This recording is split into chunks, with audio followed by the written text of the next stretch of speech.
Welcome back, everyone. We're here with episode 2 of the Asian American Teen Podcast, where we explore the deepest and most important moments in the history of Asians in America. We are the Bittermelon, and I'm your host, Jack. And once again, we're so happy to be recording in collaboration with the Austining Public Library, who has let us use their recording space and materials today. We'd also like to take a moment to honor the Lenape, who were the indigenous tribe that lived in what is now known as Westchester County, where we are recording today. I'm here with my co-host, Amy. Hi. And our guest today is Rayshawn. What's up? All right, so Amy, you can take it away with today's topic. Hey guys, welcome back to episode 2. So today we'll be discussing the topic of immigrants on the railroads. And just as help, we're going to start with 4 sections. The first one's going to be history, or what led up to the event. The second will be hostility, or the rise of the hostility towards anti-Asians and anti-Asian sentiments, as well as harmful stereotypes. Our third section will be escalation, or the effect of money on the behavior of the Americans. And our conclusion will be how did it end, was there a solution, and what the government did. So to start off, let's start by setting the stage and giving some background. So why did a lot of Chinese people come to America and immigrate? Well, as a lot of you guys have probably heard of, America's roads were paved with gold, and during the gold rush, there was a huge attraction of immigrants to the states, specifically during California's gold rush from 1848 to 1855. And a lot of companies and firms looking for cheap or exploitative labor actually scouted for workers in China, primarily from Guangdong. So essentially, a lot of Chinese people immigrated to America for better economic situations. So the railroads was a huge building company because obviously there was a huge thing with westward expansion and Manifest Destiny, where it was America's right to expand westward and push out and exploit and oppress First Nation people. So essentially what happened with the railroads is that the Transcontinental railroads needed very cheap labor, but white folks demanded far too much, and there were already protections for white people. So Crocker, a leader in the railroad industry, suggested that they utilize and exploit Chinese workers.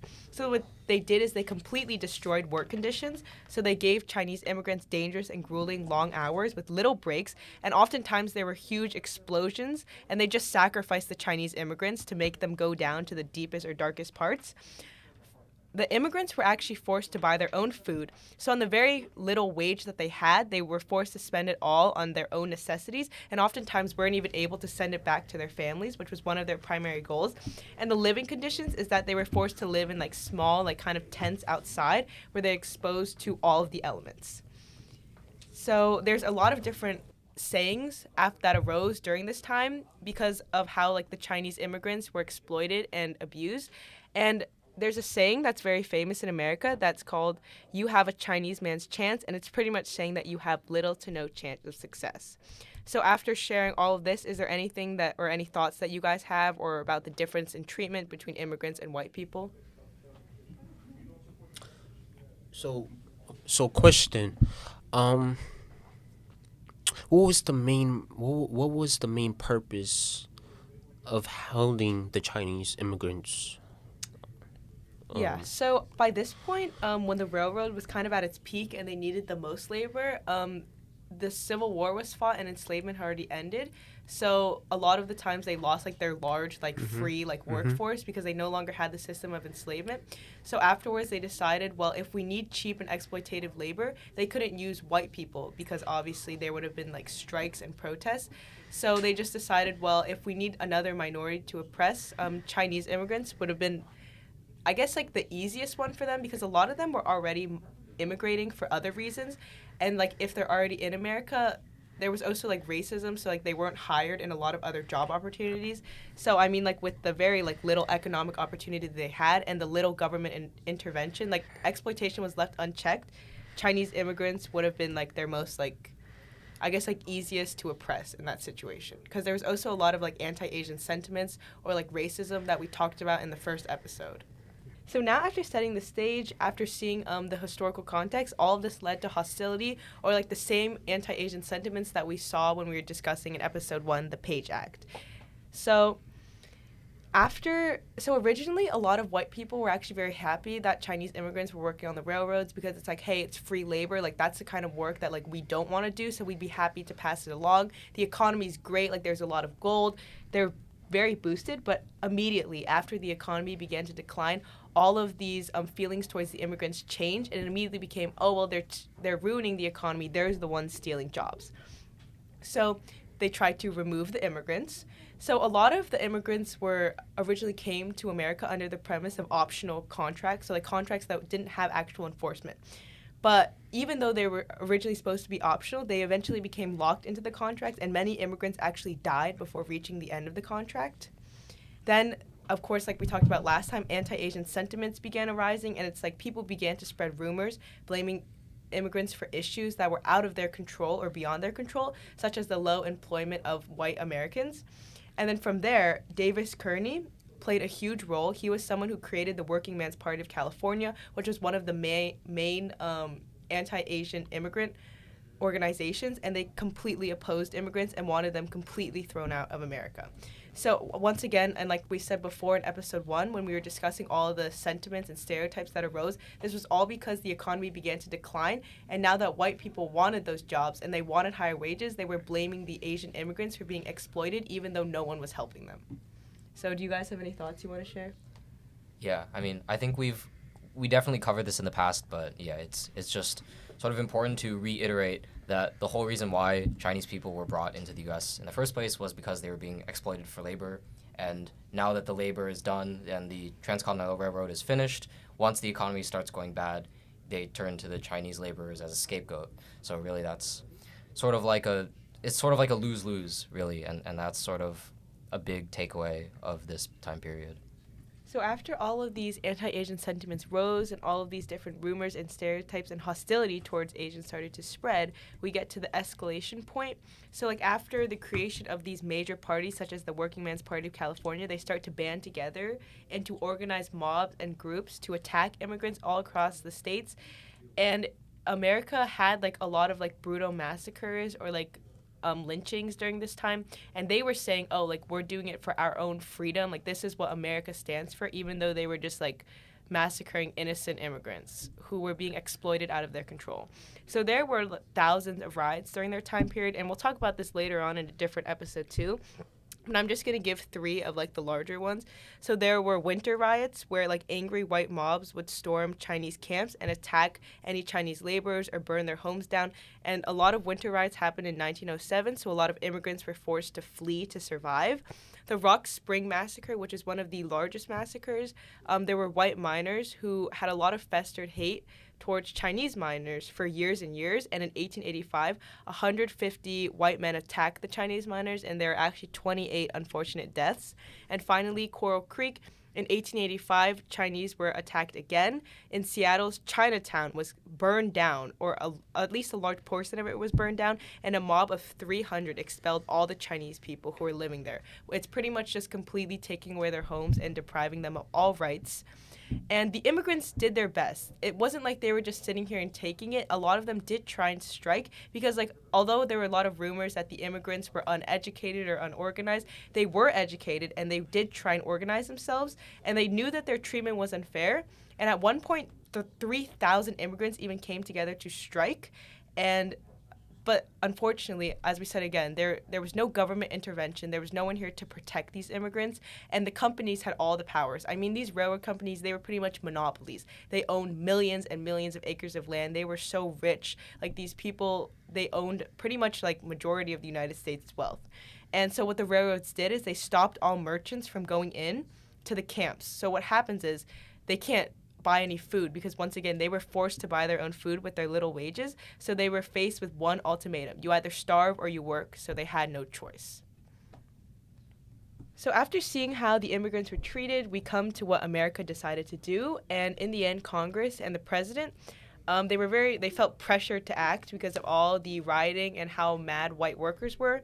So first, they started off with the Page Act, which is what we talked about in episode 1, where they did their best to restrict the immigration of Asian women because they saw them as like immoral or like breaking up institutions. But really, this was just to get the immigrants out. They didn't want the Asian immigrants to settle. They wanted them to do the work and then go back to their mother country. So after the Page Act was in place, they began to build upon it with more anti-Asian sentiments and stereotypes, finally leading to the Chinese Exclusion Act, which they felt necessary to preserve the economy and to preserve the pureness of America, and pure in their eyes predominantly just meant white. So the Chinese Exclusion Act restricted almost all immigration from China, Japan, India, Korea, and later on the Philippines when they expanded it. And they just felt that Chinese people didn't deserve to have roots in the United States and that they weren't Americans. And this concept of being perpetual foreigners, we kind of continue to see so in the modern day.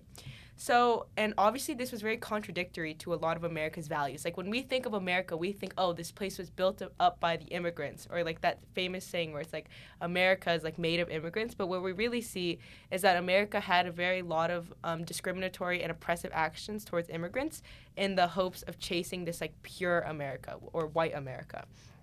And obviously the Exclusion Act was very unfair. And there were a lot of people who were even protesting the act. One specific person, Julius Sand, thought that the act was completely unacceptable and sent 23 personal letters to the president of why they should repeal the act immediately and let the immigrants in. And the current president at the time, Arthur, felt inspired, but in the end did very little to help. I mean, there was so much hate and anti-Asian sentiments that the government just felt that, I mean, this was their only option. So when the act was passed, until 1943, all immigration between the U.S. and these 5 Asian countries were seized, and it lasted 61 years, which was an astonishing amount for the fact that we are passing on this idea of America being built on immigrants when they didn't even let like major countries immigrate because of their own like discriminatory beliefs. So why is knowing all this information important?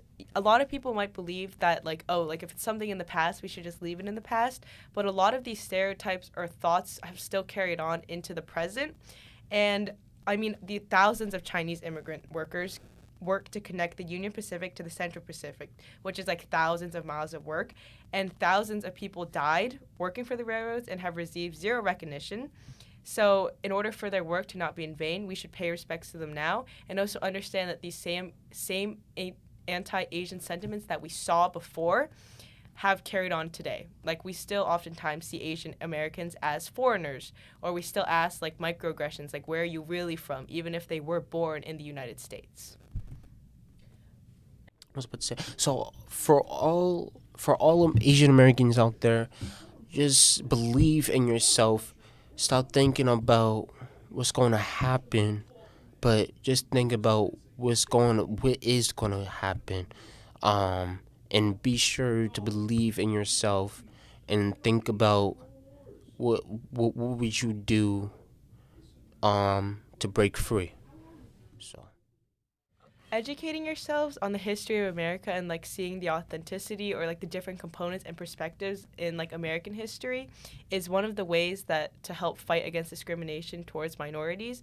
So thank you for tuning in. I mean, if you're already tuning in, I'm sure you're doing your best to become a better you. Thank you.